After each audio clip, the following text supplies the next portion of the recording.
right, so we got part 3. We have continue on with the story of volunteers. So here we have a nurse. Yeah, this is a nurse. Her name was Nina Nation, and interestingly, she was the niece of Carrie Nation, the famous anti-alcohol activist. Okay. And they're from a fairly wealthy family. And in 1915, Nina and her mother both decided to volunteer. They went to Italy first, and they volunteered in Italy. Then in 1916, they came to France, and they went to the American Ambulance Hospital. And she was not trained as a nurse, so she was more of an aide. She would do dressings, she would do, take care of the patient's needs, take them on walks. And this is her work outfit. It's a work dress. It's blue. You can see the apron is a very it's a bib style front. The headdress is called a coif, and you can see it at the throat of her collar. You can see there's a badge.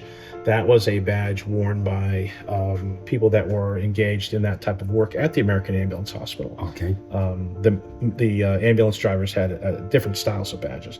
You can see here we also actually have her certificate from the American Ambulance Hospital. You can see over here we have her ID card. There's pictures of her interacting with patients. And we have her wrist ID bracelet.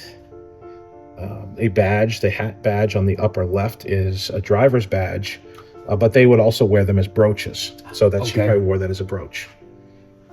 But very interesting, very, very difficult to find anything from the female volunteers at the hospital because so many of them were French. Right. They weren't Americans. Right. And, the young men traveled overseas to volunteer much, much, much more than ladies did at the time. It's not the kind of thing that you're not going to send your wife or your sister on a ship by herself to go over to, the battle area. Right, especially during that time. Right, so it's very, very difficult to find this kind of material. So she served there until 1917, and we have some great photo albums of hers, of her interacting with wounded of all different types. There is a great photo album / scrapbook where the soldiers would actually take this book and they would create drawings or write poems to her, or they would paste in their photograph and say, "Thank you so much for taking care of me." Oh, incredible. So we have those from French soldiers, English, and then toward the end of her service, American soldiers actually made it to that hospital.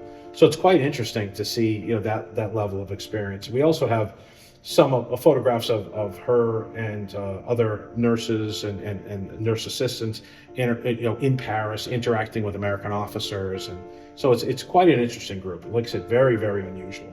Wow, incredible. Over here, just sort of as an aside, not related to her, we have some other medical items. This flag was actually an aid station flag used by the 103rd Infantry, and it was brought back by a soldier that was in that unit. But that was actually used in combat as one of their aid station flags. This bag right here was for medical officers, and you can see there's a warning on there. It says to be used only for the comfort of wounded in the trenches. So these were given to officers. In the bag would be things like this, things like cigarettes, things like candy, small books and games. So you've got somebody who's suffering, they're maybe waiting to be evacuated, they need something to keep their mind occupied. So these are the kind of things they would give out to do that. Mm-hmm. Wow, incredible. Incredible. All right, thank you. Okay.